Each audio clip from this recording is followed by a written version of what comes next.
Every religion in the world has a drink appropriate to it. Christianity and Judaism are wine. Islam is coffee.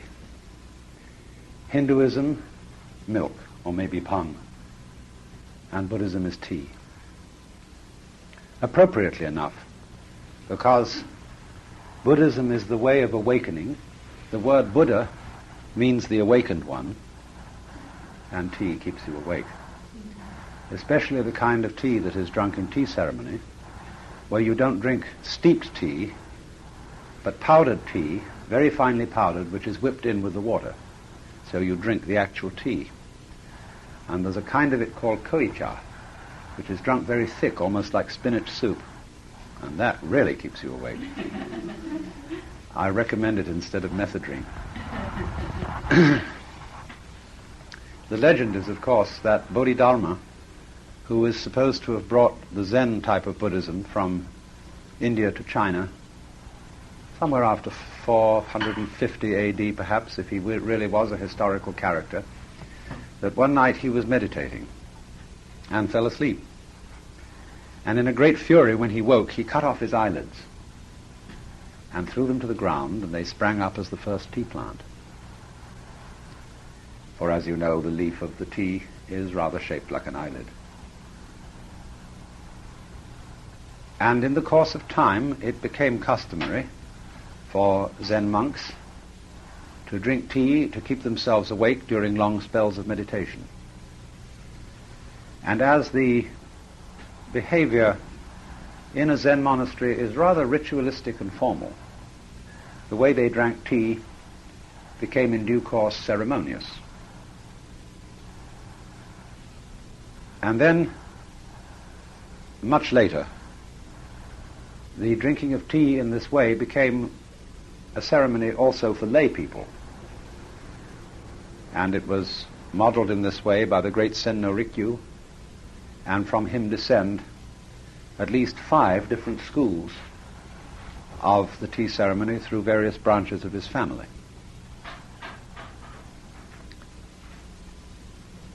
Some of them very formal and very difficult, such as the common, best-known Urasenke school, which is the dominant school in Japan today, and which is the kind of tea ceremony that you ordinarily see when somebody puts on a performance. I find it excessively affected, very uncomfortable, and is mostly practiced by young ladies as a sort of accomplishment which they learn to be a lady. But it's painful. It's very, very stiff and formal. On the other end is the Kankyu-an school, which is it's very elegant but much less formal, much easier, but practiced with enormous skill. And then there is a kind of tea ceremony still served by Zen monks and literary men who are just entertaining their friends, artists and so on, which is very informal indeed. And that's the kind I shall be showing you. Now, the interesting thing is that this ceremony has no obviously religious character. It is quite secular. It is just drinking tea and having pleasant conversation in surroundings of peacefulness and simplicity. And this derives from an essential aspect of Zen, and I want you to try and understand the blending of ritual with simplicity, first of all.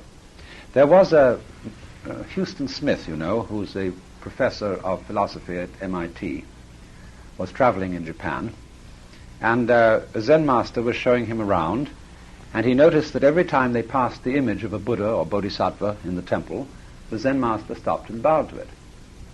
And Huston Smith said, "I can't understand why you go through this ritual of bowing to things. I thought you Zen people were above all rituals. You know, I'd just as soon spit at it." And the master said, "You spits, I bows."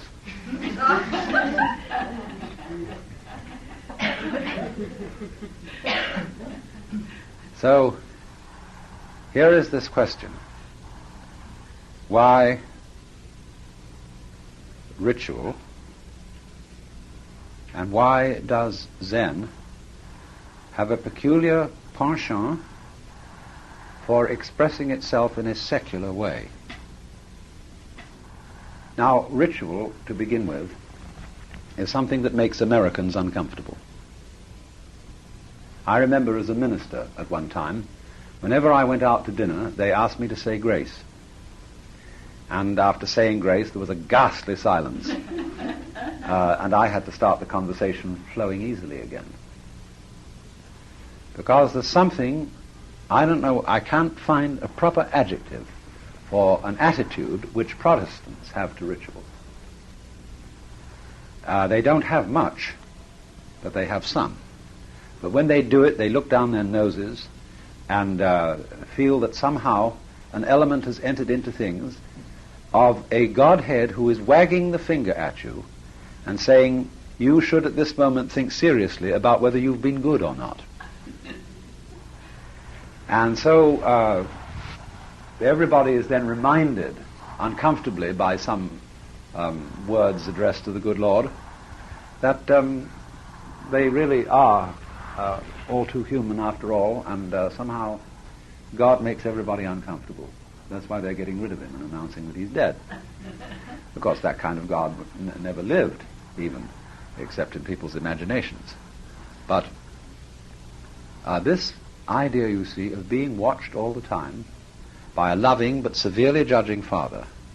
You know how it is when you were children in school and you were writing at your desk, and the teacher, however much you respected the teacher, wandered round and looked over your shoulder while you were working. It puts you off completely. You want to show the finished product, and leave me alone while I get it together. As a saying, never show anything unfinished to children or fools.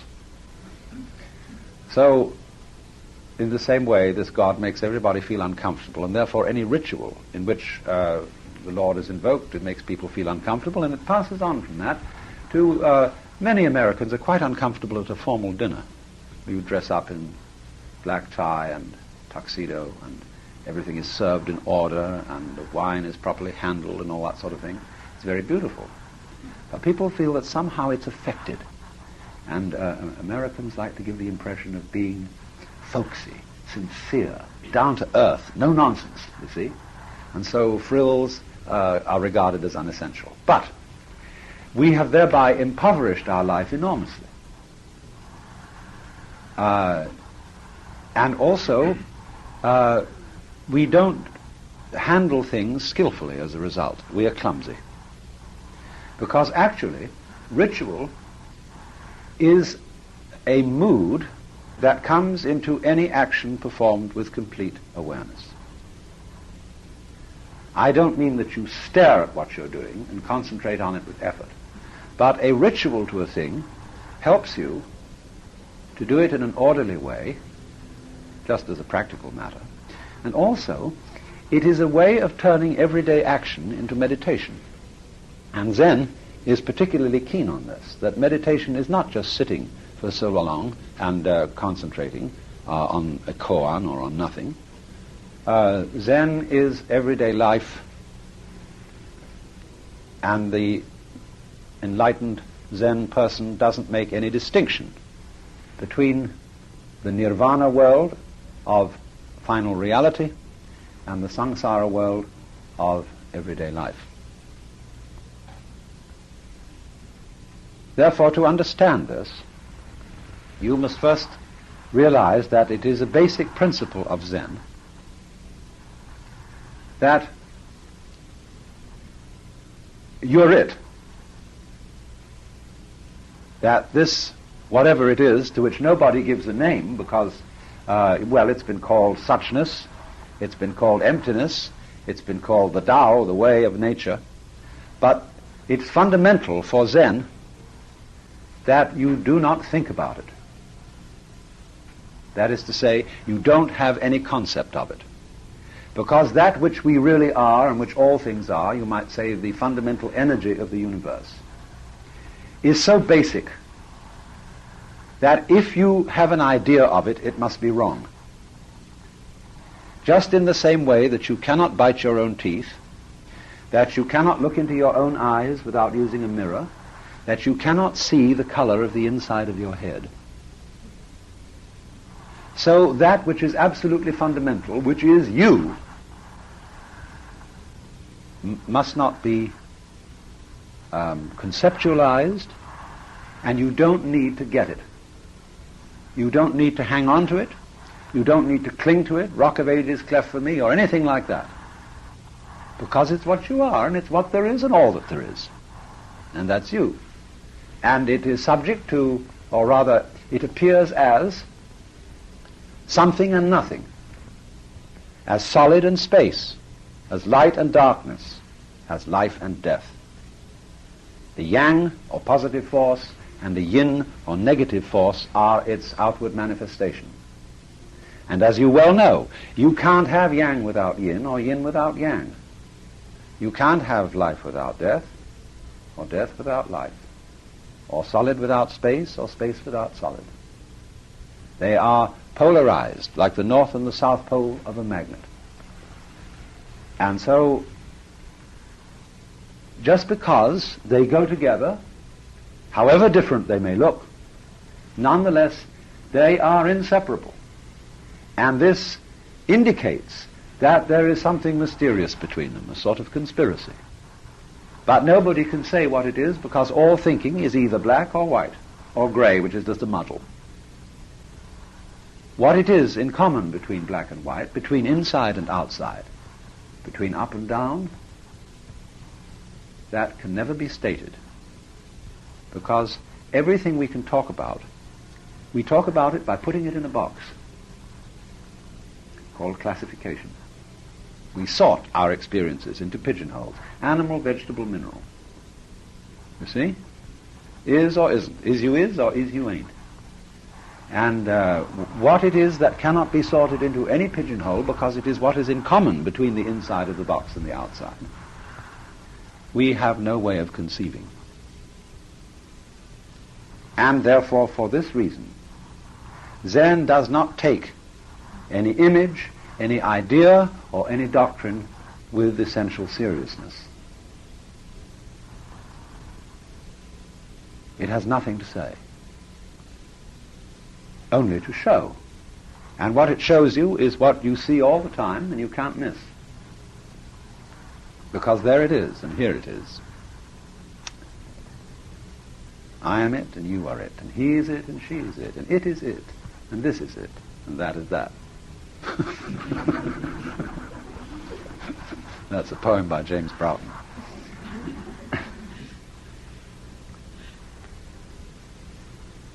Now, but you see, in the ordinary way, people don't feel any confidence in this, because we are beguiled by the multiplicity of things that we see around us, by this as distinct from that, by life as distinct from death, by light as distinct from darkness. And we think that the universe is an energy, and energy is a thing that's apt to get tired, wear out, run out, like an electric battery runs out, or the gas runs out of your car.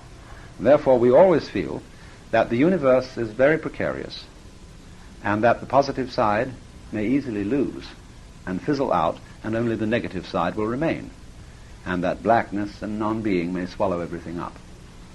Well, to the Chinese, that's a perfectly fantastic notion, because the moment you get to the deepest dark, you generate the seed of the brightest light. That's why in the yin-yang, the circle with the S-curve through the middle, you see the black half and the white half. And in the bulge of the circle, like the eye of a fish, there is a dot of the opposite color. That is the seed of being within non-being, and the seed of non-being within being. Lao Tzu says, to be and not to be arise mutually. It isn't that there is first nothing and then something. Or it might come in that order, but that's like saying that the egg comes before the hen. In a way it does. And you can say that a hen is one egg's way of becoming other eggs. But it doesn't make any difference where you begin. It's always the same thing, because life is a pulsating process. The tiniest pulsations of the propagation of light through deep sounds where you can hear the pulsations, to much longer pulsations, day and night, and finally the coming and going of universes. So one is beguiled. Because, you see, what is common to everything that you see? Well, of course, we say sight is common to everything that we see. But we don't see the color of our eyes. I mean of the lens. Because we say that's transparent. If your lens was rose-colored, everything would look rosy until you got used to it. And then it would be just ordinary, except that you wouldn't be able to differentiate reds very clearly.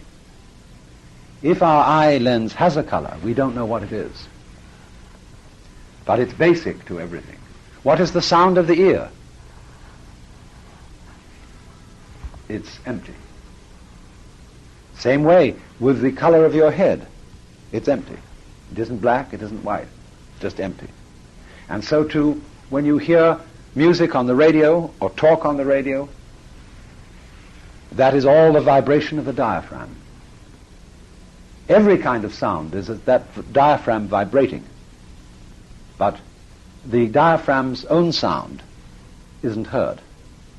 And nobody announces that these sounds that you are hearing are the vibrations of the diaphragm. So you see, what is basic, absolutely basic, to all experience, to all our senses, to everything, cannot be named, cannot be classified, and therefore because of that, you forget about it. You lose it. You think that the reality is all the multiplicity of things. But the substratum, what Tillich calls the ground of being, which is his decontaminated word for God, seems not to be there at all. And so we've forgotten that that is you. And the object of Zen is to rediscover that. But to rediscover it in such a way that you do not grasp it in terms of some formula, in terms of some ideas, or even in terms of some particular practice. Because this thing has no terms. And therefore you have to find it by ceasing to grasp yourself or your life in any way, by totally letting go. And of course that takes a lot of nerve. And the discipline of Zen has various functions, but one of them is to convince you by hard work that there is no way whatsoever of getting hold of this thing. I remember Krishnamurti saying the same thing when I was having a talk with him once. He was sitting on a couch and he had a couple of cushions. And he took one cushion and put it over here and said, now this is real meditation. This is marvelous, he said. It comes in wave after wave after wave. It is marvelous beyond belief. Now this, he said, this is a sort of preliminary meditation. And this, he said, is to understand beyond any shadow of doubt that there is nothing you can do about it. But you see, until you know you can't, you always have a sneaking suspicion that you can.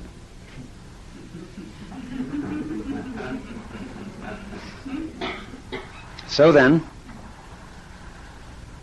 when you have discovered through hard work that nothing can be done, then you let go and you discover it. Only, as the Muman Khan Zen textbook says, you are like a dumb man who has had a marvelous dream. Everybody who's had a marvelous dream wants to explain it. Tell the story, but you're dumb. You can't say. Your mouth isn't big enough. It would have to be so big that your head would disappear when you opened it.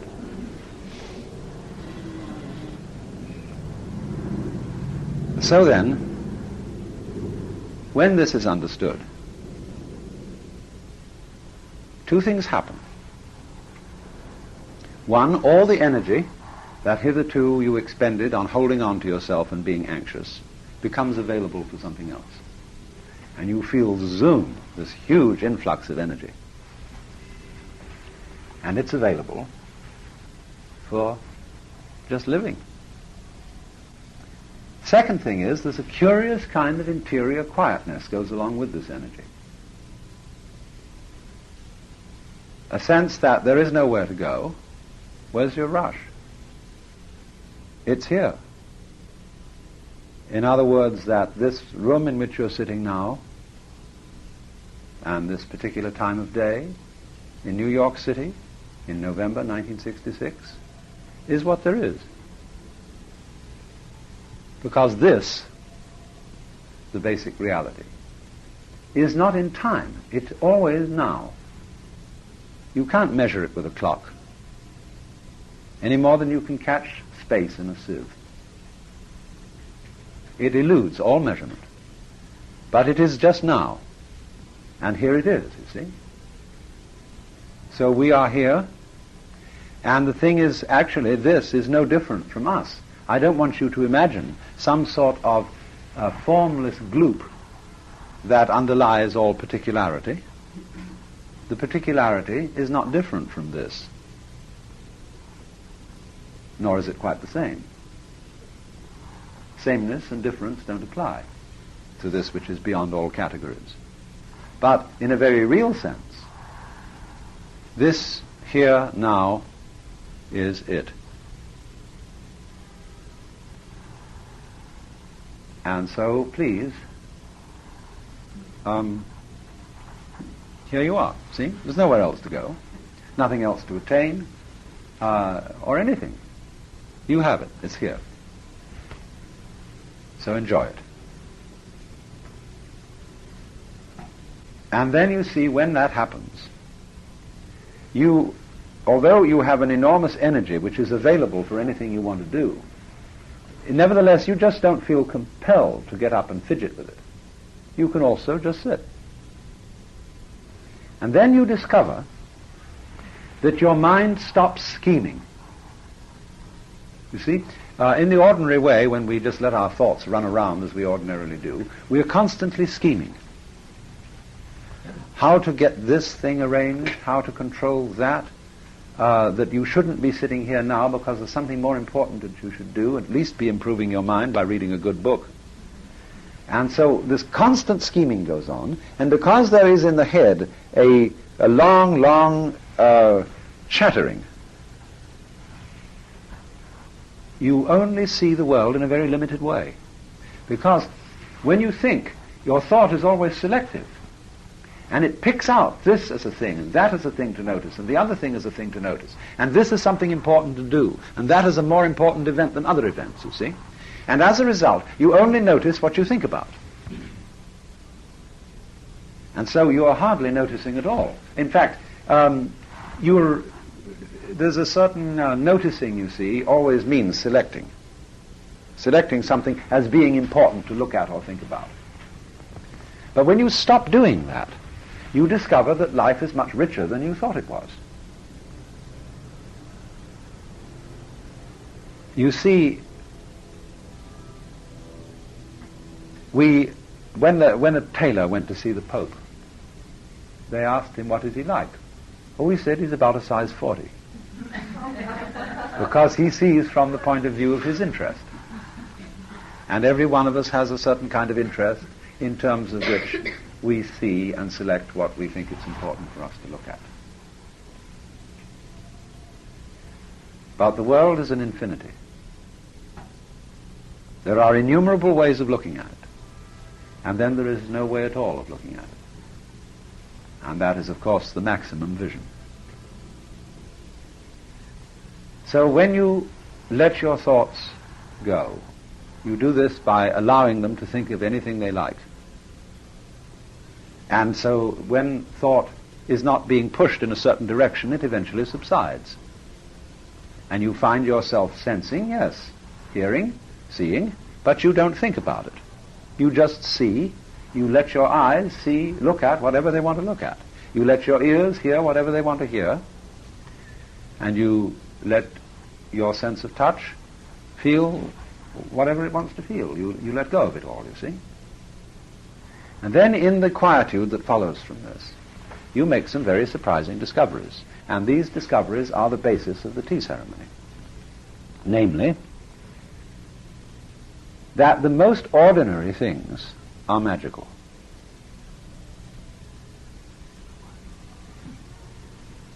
The great masters of the tea ceremony are kind of taste setters. in the whole of Japanese culture, because it is at their bidding that architects design tea rooms in a certain way, that potters make certain kinds of pottery, that bamboo craftsmen make certain kinds of ladles and spoons, that painters do certain kinds of painting and calligraphy, that gardeners make just such a garden, and so on. So they are conductors of an orchestra of artists.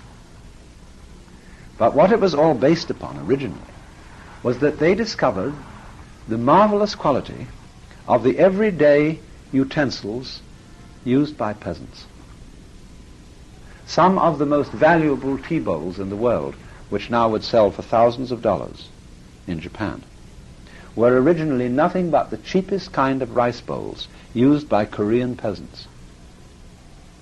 But there is a tradition of Korean pottery, so that even the humblest article carries with it the genius of the great Korean artist, and this was originally derived from the Chinese potters of the Sung dynasty. And they saw in that simplest, most ordinary rice bowl, which was not, you see, anything like porcelain, but definitely ceramic, with a rough glaze, because these things were just turned out by the thousand. But every so often, in those thousands, one, as it were, escaped the inspector. Wasn't quite ordinary. And it was a work of genius, but unintentional genius. Nobody had thought that he was making a marvelous bowl at the time. But the tea master's eye, which was free from conception, could suddenly see that bowl. So also they found that nothing in the world could be more pleasant than listening to boiling water, the sound of the rain on the roof. The thing I learnt when I went to Japan was told me by a Zen master. The most important thing I learned in Japan was that the sound of the rain needs no translation. We were discussing translating Zen classics into English, and he said, "Don't bother. The sound of the rain needs no translation." So listening to that, listening to water boiling, smelling charcoal being made,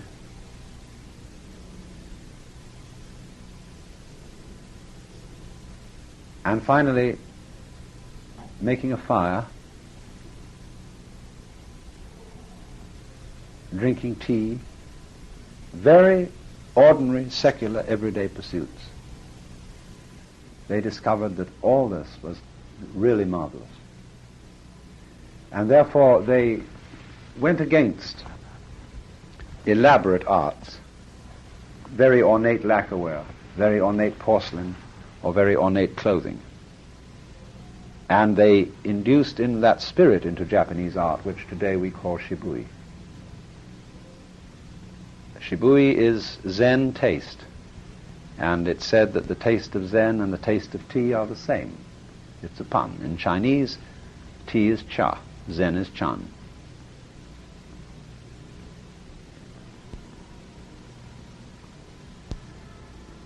So then, it is from this basis of quietness that there derives pleasure not only in the most ordinary things. I mean, you have this. Everybody loves the smell of coffee cooking in the morning. The smell of leaves burning on an autumn day, and the hazy blue smoke that comes from it. My father takes intense pleasure in untangling string, because he's a real contemplative. And things like that can become, for a person who is awake, as rich as anything you could buy with $1 million. Although it is said that when you are awakened, you are competent to spend 10,000 gold coins a day.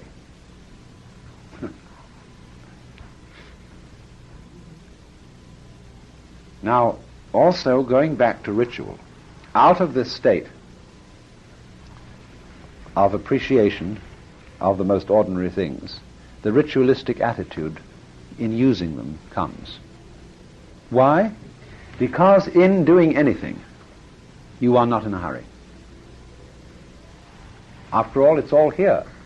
And the preparation of a feast should be as enjoyable as the feast itself. And you can tell when you taste people's food whether they enjoyed preparing it or not. Most food in our world tastes as if it had been washed in detergents and boiled to be disinfected and served out of a sense of duty because it's good for you. Because, you see, we don't have any real relationship to the material world, to the present. We're always living for something else, for some abstract good. When you say something is good for you, what is this good that's good for you? Well, you'll survive, you see. You'll go on living if you eat food that's good for you. But there's no point in going on living just in order to eat more unpleasant food that's good for you. And you know, people have kitchens that look like bathrooms because it's a place where you do something that is sort of necessary, but you don't want it out in front. You see? And they have no color in them. They're just places to do something utilitarian. And when we do something utilitarian, boy, does it look it. You see, the kitchen should be the center of the home. And no food tastes as good as food that has been prepared under your nose. Watch it sizzling. See? So we have to return to a thorough appreciation of this, because otherwise we'll just be eating for the future. So the great cook always loves the raw materials. Like what could be more beautiful than an egg? Or a potato? Or a slab of beef? Or a beautiful long silver fish? And you arrange these things on a board in your kitchen. And before cooking, you should always lay things out and enjoy their appearance, sitting there. And then cooking is the art of loving a thing into superb edibility. And you have to hover over it. You mustn't switch it on, look at your watch, and then go away and read the newspaper, and when it's done, come back. You have to be there. And this, therefore, induces a ritualistic element, because it's important, too, to have all the things you're going to need laid out or hung in some orderly way, so that you can get them exactly when you want it, and enjoy picking the spoon up, you know, or the knife, the beautiful feel of slicing something, you see. All that is a sort of a ritualistic thing. And all that attitude is in every moment of tea ceremony. The preparation of it is as important as the serving of it. And in serving of it, you're not just passing someone a cup, you know, here, have this, as if the cup were an unimportant vessel in which the thing that's good for you is there. See? It is that the very act of handing a person this thing, you see, is, we don't have to say it. It'd be too bad to say it or even think of it, but this is the play of the cosmic energy. This thing's going whammo. And there it is right there. So don't, it is saying, don't fritter away the moment. Every moment, present moment, is sacred moment. And live it.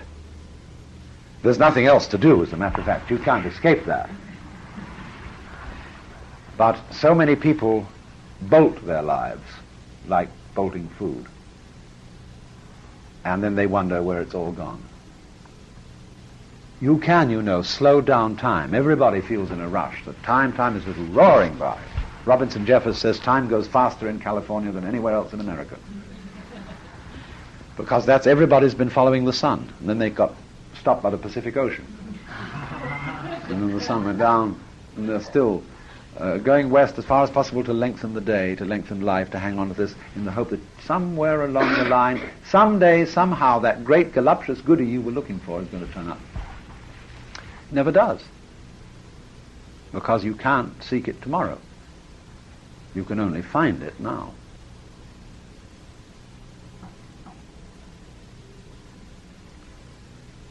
So then, the ritualistic attitude is simply delight in material things, in handling them, born of inner serenity, which comes from knowing. Only we can't say what it is that we know, but just that you're it. And it's very funny. People say they don't know, but I can look into your eyes and I can see the Mother Goddess of the universe looking right at me. And people blinking their eyes and saying, "What, me?" I don't know anything. But those eyes, wow-wee, you look down into those.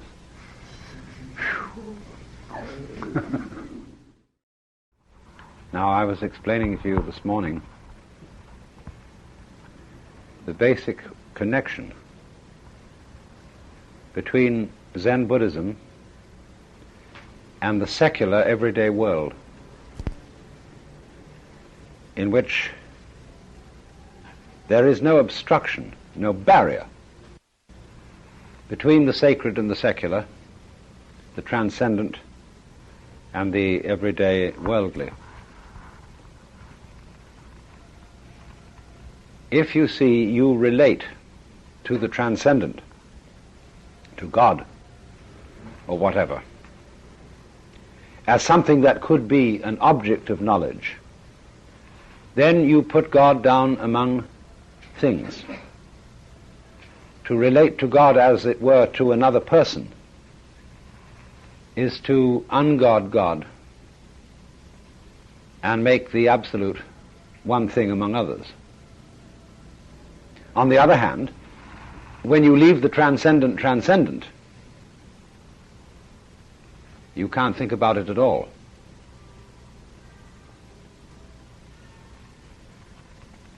And therefore you could say, how could I relate to it?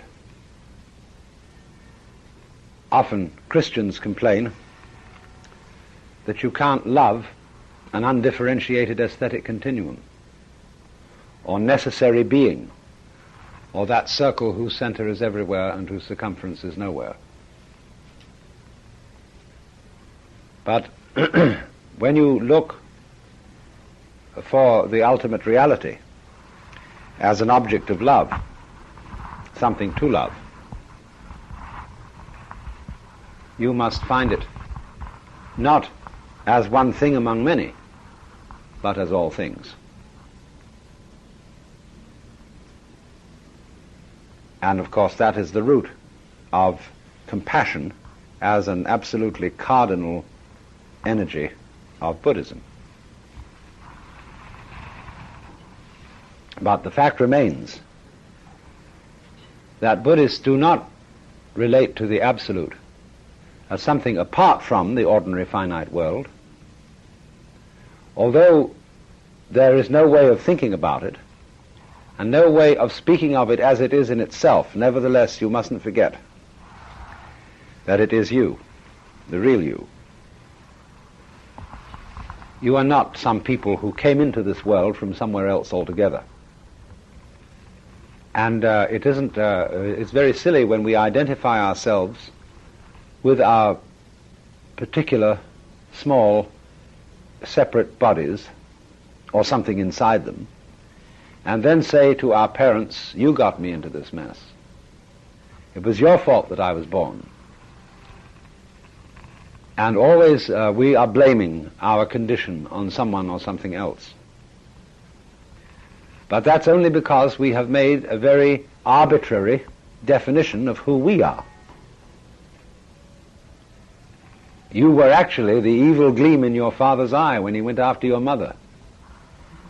That is just as much you as anything that sprung from it, because it's all a continuous flow of life,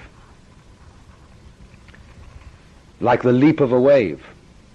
True, when it hits the rock, it bursts into 1,000 droplets. But every droplet is the wave bursting. And so every human being is the cosmic energy playing. And in this sense, just as you do really, although we don't acknowledge it in our social conventions, you do really beat your heart. You don't know how you beat it. Neither do you know how you open and close your hand. And yet you say, I know how to open and close my hand and pick up something. But you don't really know. At least you don't know. Yes, you really know, but you don't know in words how it's done. You couldn't explain it in the coding. Words are a form of coding experience. And we can't possibly put everything in words because there wouldn't be enough time. For a million years you couldn't put everything in words because you'd have to code it all. It would be like trying to drink the Pacific Ocean with a fork. But still, you see, if you do beat your heart, and if you do indeed grow your hair, then you will find out that if that is true, it is also true that you are blowing the wind and shining the sun and twinkling the stars in just exactly the same sense that you're beating your heart. Because it's all you. It's all the action of that energy which is you. So we need to overcome this sense of irresponsibility, of being in a world which isn't our place, which isn't our home, and we're not responsible for it, and we had a bunch of ancestors who were fools and got us into this mess. When you were a grandfather, I'm a grandfather, I have 5 grandchildren, you begin to realize that you're just as stupid as your own grandfather.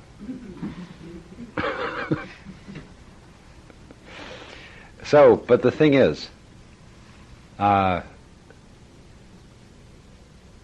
we do not need to find the highest reality, the ground of our being, as something we can feel or know as if it was some sort of object. You just be content with the fact that it is like sight, the substratum of everything seen, like hearing, the substratum of everything heard. But deeper than that, it is the substratum of everything that is. But don't differentiate it from everything that is, because that puts it in a category, this and not that. It's outside all categories. It's both this and that, here and there, but it's always now. So I went on to show you that if this is realized, there is possible a kind of quietness in which very everyday things become marvelous. For example, such a bamboo ladle as this. Very cheap. Costs maybe 100 yen, which is 40 cents, I think. Less. Because there are 360 yen to $1. But this is one of the most beautiful objects ever made. Look at that. It was, of course, just an ordinary dipping ladle originally for the kitchen or for drinking water. Take it in one of those stone bowls that they put. They get a big stone and hollow out the top. And then there's a bamboo pipe, comes from a mountain spring. And water is always falling into this cut-out bowl, slopping over the sides and then drifting out through a bed of gravel so that it doesn't get muddy. And you can just have such ladles as this, only they're usually a little bigger, but it's the same principle. Lying on the well, and you scoop it up and take a drink of this gorgeous fresh spring water. But that's all. It's the simplest possible kitchen object. And yet, I think, probably the most beautiful thing used in the whole tea ceremony. And then,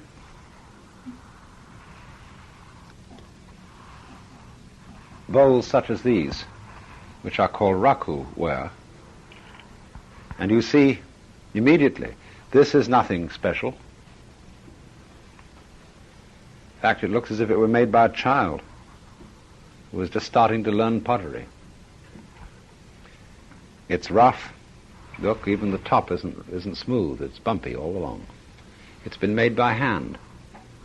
This was made on a wheel, but sometimes they're not. They're just shaped. And the glaze is very, very rough and crude. But this goes back to a fundamental aesthetic principle of the Taoist philosophy, which underlies this whole thing. It underlies Zen, originating from Lao Tzu and Zhuangzi, who lived somewhere around 400 and 300 BC. And very important in their thinking was something they call the uncarved block. And the uncarved block is, of course, wood in its original state, before human beings have tried to shape it into anything. And just as today we have learned the beauty of pieces of driftwood which we put around our homes, every piece of such driftwood is the uncarved block. And then there was something else that Lao Tzu talked about, which was unbleached silk. You know how shantung silk is, which got little nubbles in it and is rather rough. Well, that sort of silk in natural color, which hasn't been dyed or bleached at all, that is sort of this effect, you see, of this curtain. The spirit of the uncarved block and the unbleached silk enters into a bowl of this kind. And it seems, therefore, that such a bowl is more in accordance with the nature of clay. It really looks like it's made of clay, than something that is white porcelain, almost translucent. Now, this is this way because the artists feel that a bowl of this kind is more natural than something elaborate. And here we have to consider a very funny problem, because after all, no distinction is more artificial than that between the artificial and the natural. You might say the distinction between the artificial and the natural is a very artificial distinction, because surely a bird's nest is no more and no less natural than the Empire State Building. What about a bee's nest with all those little cells and things in it? And so truly, everything that human beings do is natural. Only we're looking at each other rather closely and critically. I was looking at yesterday at a wonderful movie of fish, of carp, which a friend of mine took in Japan. And when those fish swim, they never make a mistake. They're always elegant. And in the same way, when the foam breaks on the water, it never makes an aesthetic mistake. Beautiful. Every time. Never fails. And there has only been one person in history who ever complained about the arrangement of the stars. And that was a man living in the 18th century, you know, when they arranged formal gardens and made all the tulips form fours, and they cut all the trees into symmetrical shapes, and they planted everything out with box hedges round the edge in geometrical patterns. And this particular French scholar complained at the time that the Lord would have manifested his glory far more surely if he had arranged the stars in some sort of orderly fashion to declare in geometrical figures the inner workings of the divine mind. But he was some sort of a nut, because nobody else ever said that there was anything wrong with the arrangement of the stars. They're beyond criticism, and we think they're gorgeous, because of the way they are scattered. And it is strange, isn't it, how very often scattering produces the most fascinatingly beautiful arrangements. The random beauty. But there is some problem about this, because by scattering you can sometimes also make messes. And a lot of people don't understand the difference between random beauty and mess. And therefore the art that goes into the tea ceremony is partly accidental. That bowl is partly accidental. But it's also controlled. And so the trick of this whole art form is to arrange for a controlled accident. And that's the whole thing. When you combine the quality in man which enables him to master things and control them, and yet within the context of that discipline you can allow accidents, then you have the best of both worlds, the world of order and the world of randomness. And skill in life is always in combining these. For example, in games. A game that was perfectly orderly would be too predictable. And when we know the result of a game, we always cancel the game and start again. If it's clear in chess after a certain stage that one of the people is obviously going to win, then we stop the game and we say, well, you're the winner, and we'll start again. But on the other hand, the game of pure chance is not so interesting as one in which some skill can be introduced. So throwing dice or roulette, it actually has a certain skill, but the skill is connected with the way you gamble on it, rather than how you spin the wheel. So we always want somehow to make this extraordinary combination of control and uncontrol. That is, to have a dragon by the tail. Nobody can really control a dragon. And yet, you can do something with it. And it's marvelous. So, great sages in Chinese iconography are often depicted riding on dragons, or more frequently on tigers, and sometimes on water buffaloes. A water buffalo, too, can be a very obstreperous beast. Lao Tzu is frequently shown playing a flute and riding on a water buffalo, because his intensely calm spirit didn't bother the buffalo, and when he sat on its back, it hardly felt him. So then, this whole approach is based on a subtle combination of order and randomness,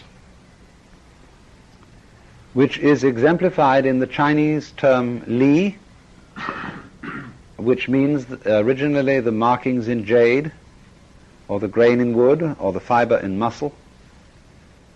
And when we see these things, when we see, say, the markings in marble, or water patterns on sand, or the outlines of clouds, or the structure of mountains and water-worn rocks, we know at once there's something marvelous and beautiful about them, and our artists do them the honor of painting them. But we cannot pin it down, just what it is, this beauty. And that's the excitement of it. If you could explain by some geometrical reasoning the beauty of any painting or any natural object, it wouldn't be beautiful, because you could explain it. If you could train in an art school every student to become a genius, then nobody would be surprised by it anymore. Everybody would know just exactly how it was done and what was the right way to do it. And then as a result of that, everybody would be bored, and they would look for some artist who could do something quite unexplainable. And it's true, the great artist really can't explain how he does what he does. When he becomes a teacher, he's often a very bad teacher, because he himself doesn't know. So there is a Zen poem which says, if you want to know the flowers, where the flowers come from, even the god of spring doesn't know. So the great creator always surprises himself. And if this is true in art, how much more true must it be in Zen? If we could get an enlightenment, an awakening, and I could tell you exactly how to get it, so I would have an infallible formula, it would become very ordinary.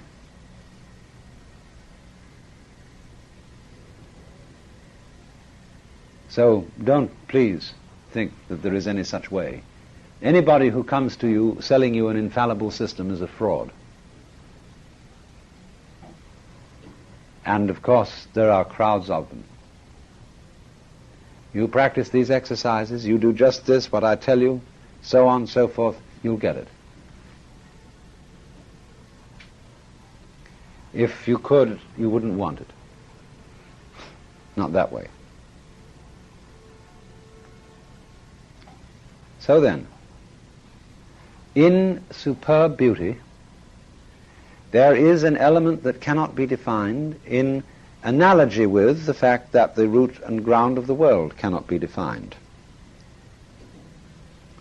If it could be, if I could put it in our own language, if God understood himself completely, totally, through and through, was absolutely transparent to his own knowledge and absolutely subject to his own control, he would say to himself, man, get lost. Because it's surprise. That's the essence of life, and that's why the fundamental game of the world is the game of hide and seek. Now you see it, but now you don't.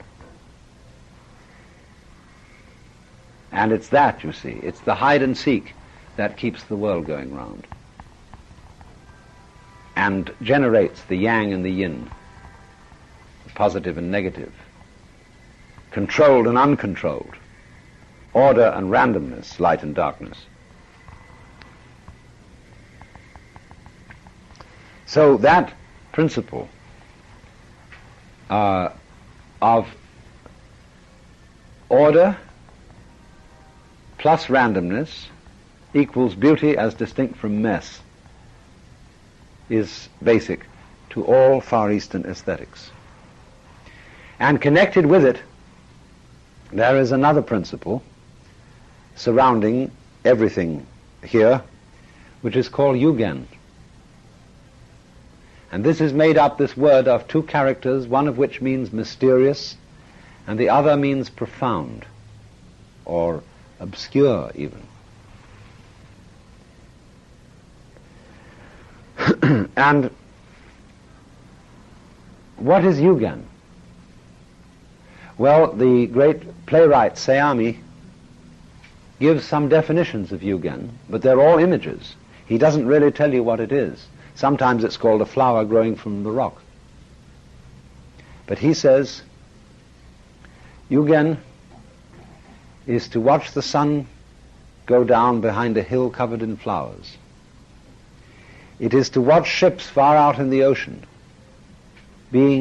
sailing and concealed by far-off islands.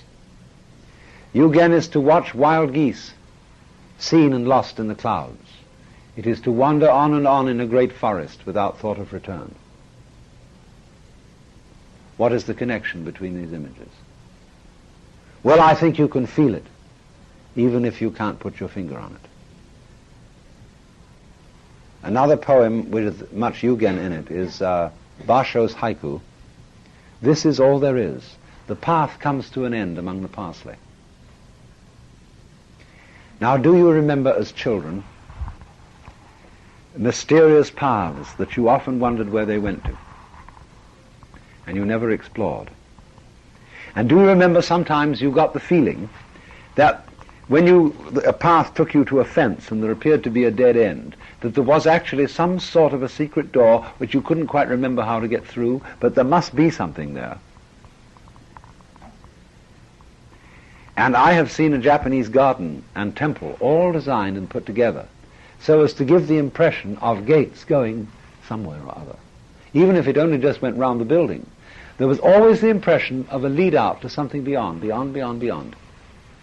I've seen in a suburb where there are houses for miles, nevertheless, because of the trees down the street, you could look over the ridge of the houses opposite and you saw all those tree branches sticking up beyond them.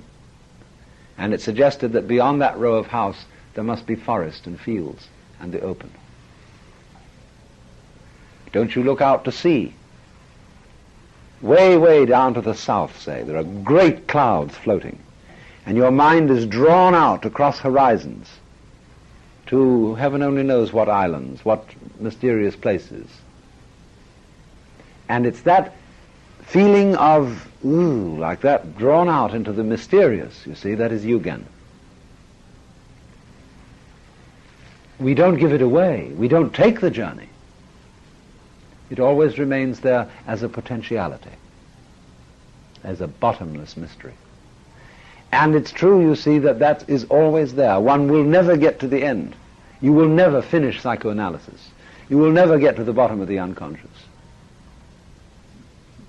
Because always there is another place. And if you follow greedily and think, I'm going to go all places and see all things, well, you become a world gobbler. Leave it alone. Some people cannot leave mysteries alone. They have to prove it all and find it all out and see everything and touch it. And then they spit on it and say, well, it wasn't anything after all. So it's very important. For example, if you have a friend and you're very much in love with your friend, you must not probe to find out everything. You must always allow another person reservations and secrets. Because the moment you think that you know another person through and through, they become a robot in your eyes. You know exactly how they're going to tick under any given circumstances, or you think you do. So always leave something alone. Don't explore everything. Don't ask all questions. I know I have had students. I had one once on a trip to Japan. And ask all the time, is it this way, is it that way, is it just so, is it like that, is it like this? I remember once somebody talking like this to the great artist Saburo Hasegawa. And finally he got mad. He said, what's the matter with you, can't you feel? Because they wanted to know, you see, the exact method to do this, to do that, to do the other thing. Now, naturally, description has its virtues. And saying, there is a point to be able to give concise instructions as to how to put together a bicycle. Fine. But on the other hand, when it comes to these things for which we can't give instructions, because we ourselves don't know how it's done, then you have to get it by feeling. And so, yugen. Don't inquire too closely. Let that path disappear up into the mountains. Heaven only knows where it goes. Maybe to some fabulous hermitage. Maybe to a hidden waterfall. Or maybe just over the hill and back to the suburbs. But always leave something untouched, something unfinished, just like the painter in this, you see. He leaves a lot of it untouched, and he doesn't fill in all the details, so that your imagination can play with it, but not the sort of imagination in which you actually, in your mind's eye, fill in the empty spaces and see something there. This is something more suggestive than that. You're on the brink of filling it in, but you don't do it.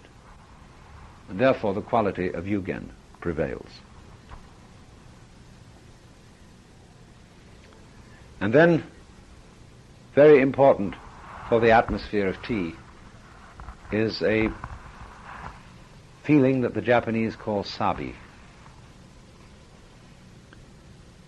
Sometimes they put it together with the word wabi and say wabi-sabi. Sabi is a feeling of solitariness as distinct from loneliness. A person who's lonely, as I would use the word, or as I am now using the word, is unhappy about it and wants friends and feels unloved and left out. But of course, when you get many, many friends and it all becomes rather too exciting, then you look for solitude, soledad. And so sabi has the meaning of solitude, but you must understand that the solitude of a hermit, and this is one of the great ideals of both Chinese and Japanese poetry is the mountain hermit. You know that famous poem, Looking for the Master, it's called. I asked the boy beneath the pines, and he answered, Master's gone alone, herb gathering, somewhere on the mount, cloud hidden, whereabouts unknown. And you see, you have this magical evocation in the poem of the old wise man who has a secret knowledge of herbal medicines. And he's gone up into the mountains, nobody knows where, above the clouds, following a trail with a long row of pine trees on either side, digging about in the bushes. And nobody knows where he is. And that altogether adds to his wisdom in some way. It makes him a Yugen quality to him, you see. But he's also sabi, solitary. You see ever so many Chinese paintings of sages alone with a bottle of wine, drinking under the moon, or wandering along a lonely mountain path. And in such a crowded country as Japan, all kinds of stratagems exist for giving the illusion of solitude. And all sorts of politenesses exist, so that people living together like sardines in a can get psychological, if not physical, space around themselves. And manners, politeness, are a form of creating, a way of creating psychological space.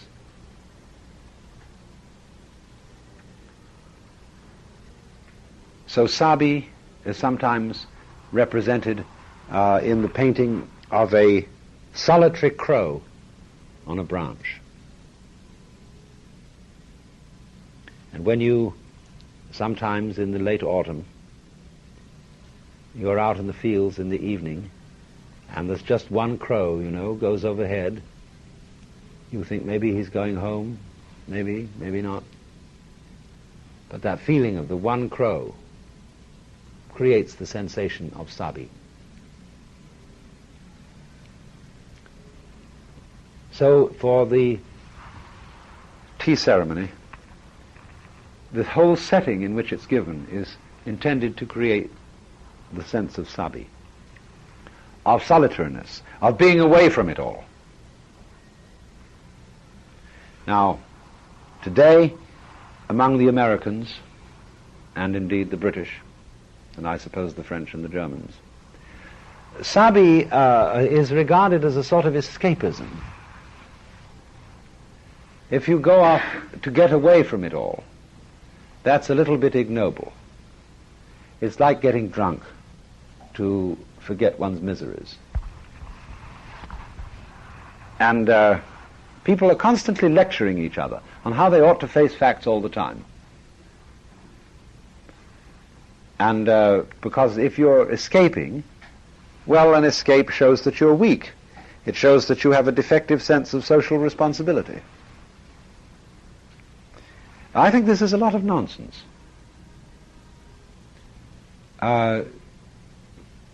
We need to get away from it all, just as we need to sleep. And don't please sleep because it's good for you.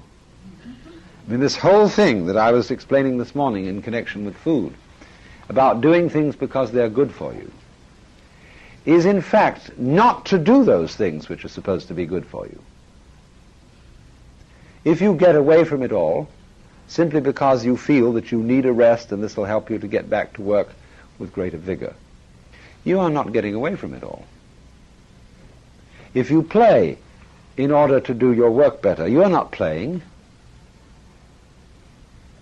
I had a friend who went to Japan with me last time, and she had a girl who worked with her in the same office. And she said, well, now, what did you learn from this trip? And she said, well, what difference did it make to your life? My friend said, this made this difference, that every morning at dawn, I get up and I clap 3 times to the sun. That served her right. An answer like that.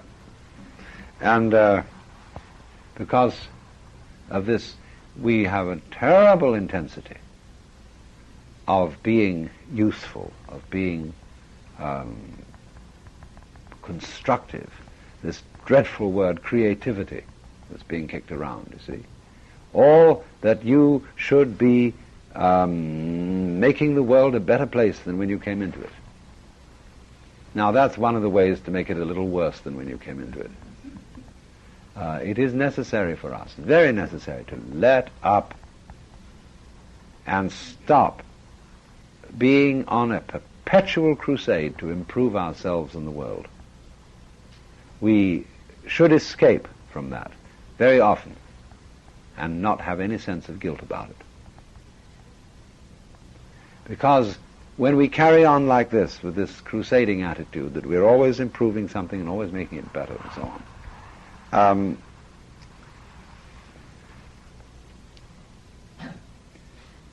it shows again our extraordinary lack of relationship to the physically existing universe right under our noses. We improve things before we even know what they are. And, like you go to a foreign country and you take a superficial glance at it and you say, well, they haven't got this, they haven't got that, they haven't got the other thing. And so immediately they have to have it. And they don't want it, necessarily. A lot of people don't want refrigerators, don't want television, don't want cars, because the moment they got all that, they'd be paying for it. And they'd be in a rat race to make more money, and they'd sell them faster ways of getting around still so that they could make more money to pay for those, and so it all goes. So please, for Sabi, for solitude, for a kind of delicious loneliness, don't feel guilty for going into it.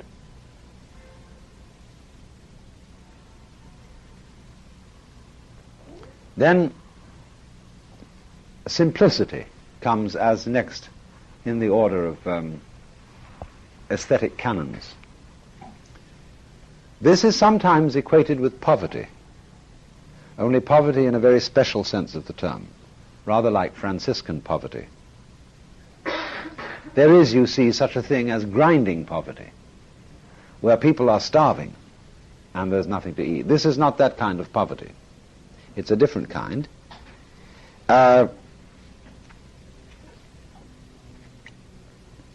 Do you ever sometimes wake up in the morning in a hotel room and look around you and see there's nothing in sight that you own? It's all rather a relief, because you're not responsible for it. And there is a kind of poverty, you see, that really is equivalent to freedom. I'm not tied down with all these possessions. A rolling stone gathers no moss. He who travels light travels fast. The first sort of Satori experience I ever had was connected with poverty. Because what happened was that I abandoned and gave up all beliefs and threw the whole lot out of the window. And then came this sudden sense, you see, of being immensely relieved. And I felt exactly as if I was leaves being blown along in the wind. You know how happy leaves in the autumn go down the sidewalk like children let out of school? Well, I felt like one of those. You know, they go cartwheeling down. And others go like this. So this is the sense of being the leaf, the drifter. In Japanese 18th century, early 19th century, there was what is called the uke-oe attitude to life. Uke-oe means floating world. And painting.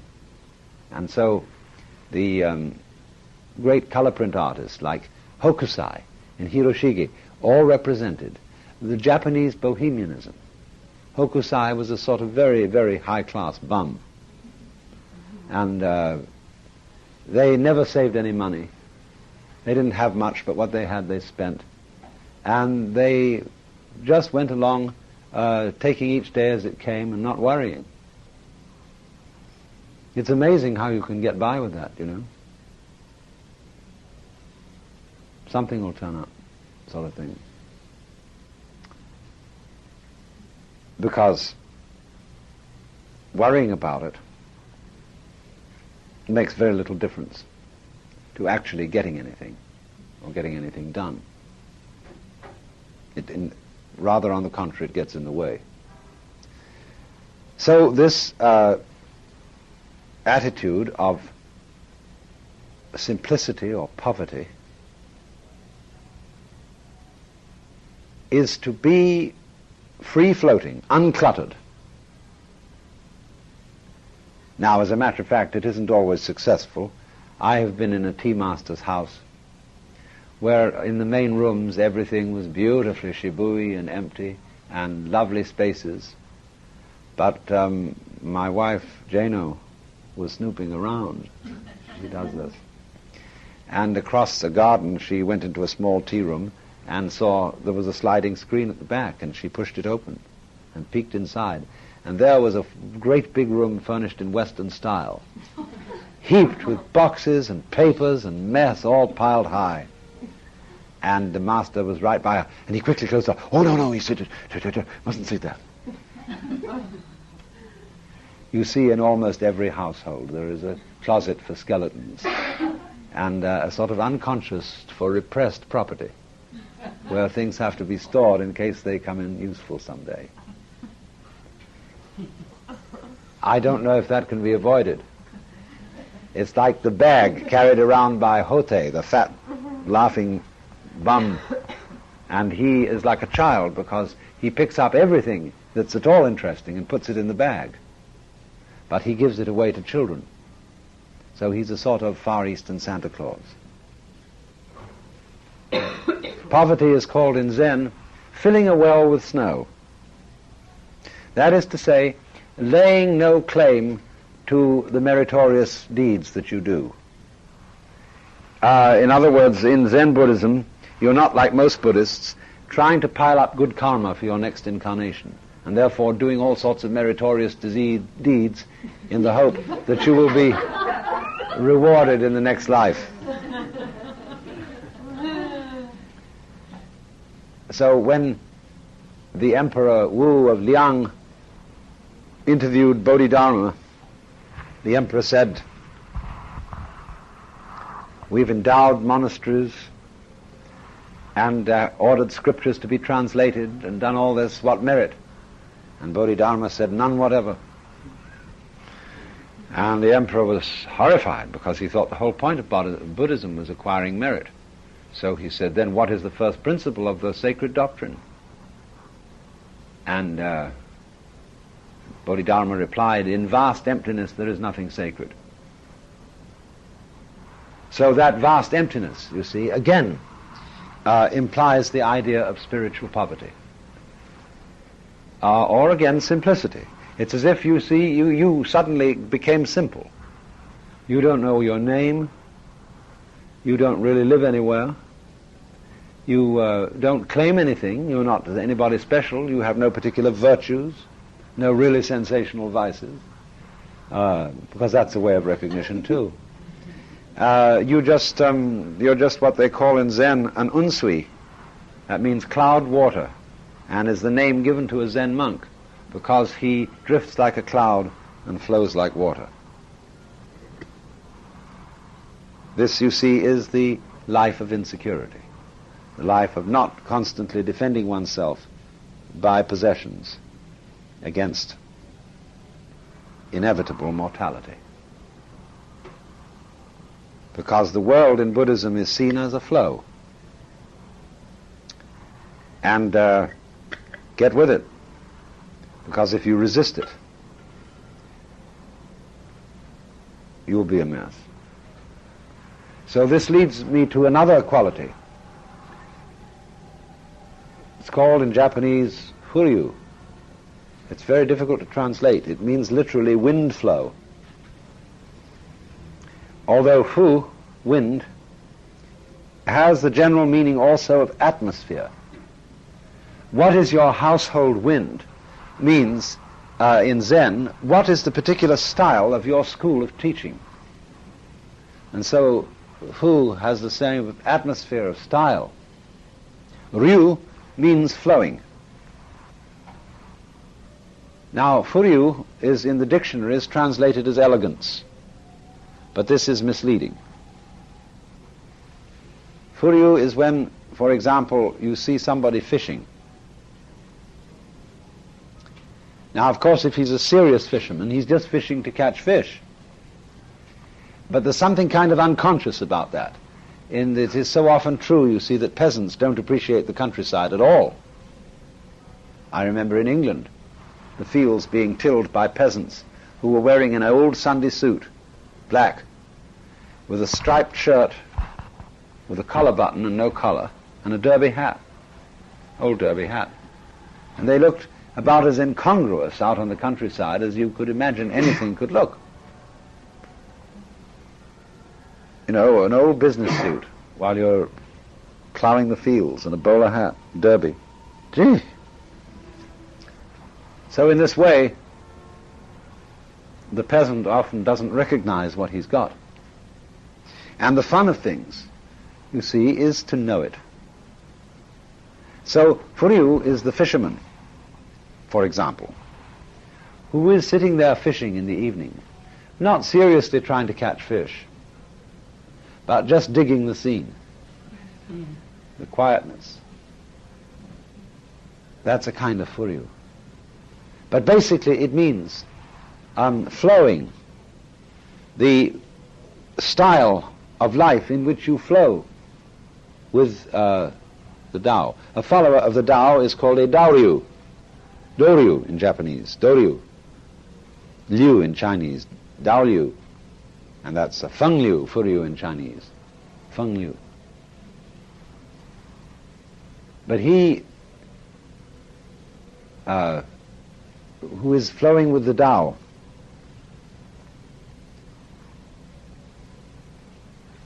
is the person who never forces an issue. This is very strange, you'll find, in life, if you don't go around forcing issues all the time. A lot of people will accuse you of irresponsibility. They'll say, well, now, if you've got to make up your mind, you've got to make a decision. And if you don't make a decision one way, it will be made for you the other. You know, but this isn't true. It's very important sometimes not to decide and to say, let's wait and see what happens. Don't rush in a hurry to decide, because there are more factors in any situation than you ever counted up. And you don't know really which ones are going to be operative. So, if you don't force keys in locks, you see, you always jiggle till they go of their own. If you force it, you're liable to bend the key, break the lock, and goodness knows what else. So the Feng Liu or Furyu man is a kind of high-level drifter. It's very good. But you see, it comes also to mean elegance, which, you see, elegance is a word for highly conscious, almost affected beauty. The way we use elegant in saying of someone, oh, he's most elegant. See, that means he's too self-conscious.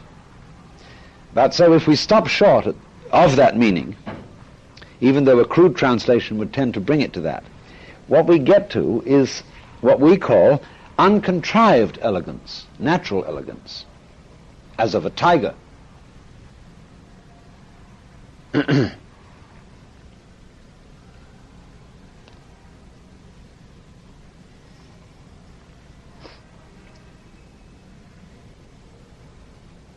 And then there is another mood,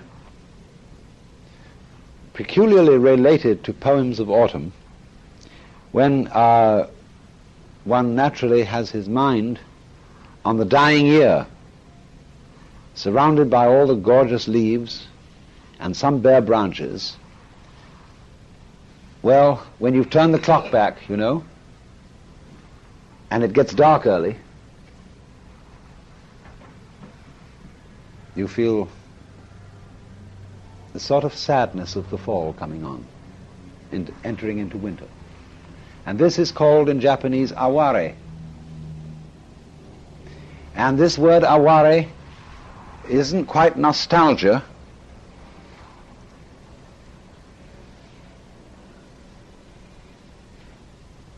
It's a feeling of sadness, not as something unpleasant and that ought to be avoided, but very good sadness, a sort of wistful sadness at the dying of the foliage, the end of the year, the end of human life, when it's all going on. There is an English poem which mentions the strange atmosphere of a banquet hall deserted after the party, with all the plates strewn around and paper caps and blow whistles and everything scattered over the place, and it's forgotten and gone and everybody's gone on. There it remains, and that evokes aware, the sigh in things. The Japanese saying, mono no aware wo shiru, which means to penetrate, to understand the aware of things. There's a Latin phrase, lacrima rerum, the tears of things. When you see some object that belonged to someone you loved who is dead, and this evokes tears, this is lacrima rerum. How pitiful some things are. And even things that didn't belong to anybody. Things thrown away. A doll discarded in the gutter. A thing that, not just like a beer can, but something that is pathetic. A thing that has become pathetic has lacrima rerum, and that's aware. And aware is very much the mood, as I indicated, of autumn. And so in tea ceremony, one follows the seasons and has moods appropriate to the various seasons, suggested by everything that you use. You arrange, whenever you give an entertainment, you think carefully about who's coming, about what their tastes are so far as you know them. And you arrange all sorts of symbolic things. Supposing a person is born in the year of the tiger, well, you might very well have a plate with a tiger on it. There are all sorts of little things, little touches like that enter into this with the object of both pleasing and surprising your guest, and bringing out all these various kinds of feeling and aesthetic appreciation that I've been discussing. Now, are there any questions?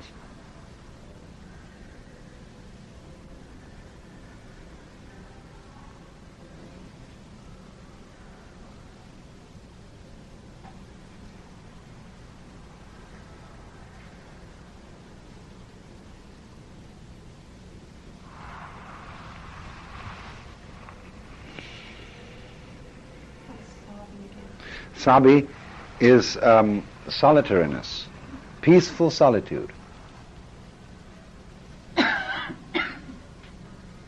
You must remember, somebody in the previous session raised a question about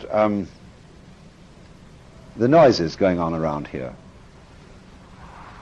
Mr. Rockefeller's cars that are broadcasting so-called information. And all that going on. Now, I'll give you an example of aware and sabi combined, which you can hear around here so often. You're very quiet in the afternoon, and you may be sitting here very still, and you can hear the sound of somebody practicing the piano in the distance, and the music echoes through the buildings. Or somebody's straining to sing, and sounds as if he was being strangled, every so often. This terrible attempt to sing a tenor voice, It comes from all over the place. But all these things are funny. They're like cowbells in the mountains. And it's these little noises that bring out the quiet. There's a Zen poem which says, "The wind has dropped, but the flowers keep on falling. The bird calls, and the mountain becomes more mysterious." And it's all those little far-off sounds that the hermit really gets to understand. The hermit might go into the hills, but as things become quiet around him, he hears all the bees and insects, and very far away the noises of human life. And the whole point of becoming a hermit is to discover that you are inseparable from everything. There is no way of getting away, really. But you have to try to get away to find that out. You're in a complete continuum of life all the time. You cannot isolate one part of the universe from the rest. So as you live in your solitude, all these little things will gradually begin to come to you. Of course, if you go a long, long way away, and so on, it'll take longer for that murmur of human existence to reach you.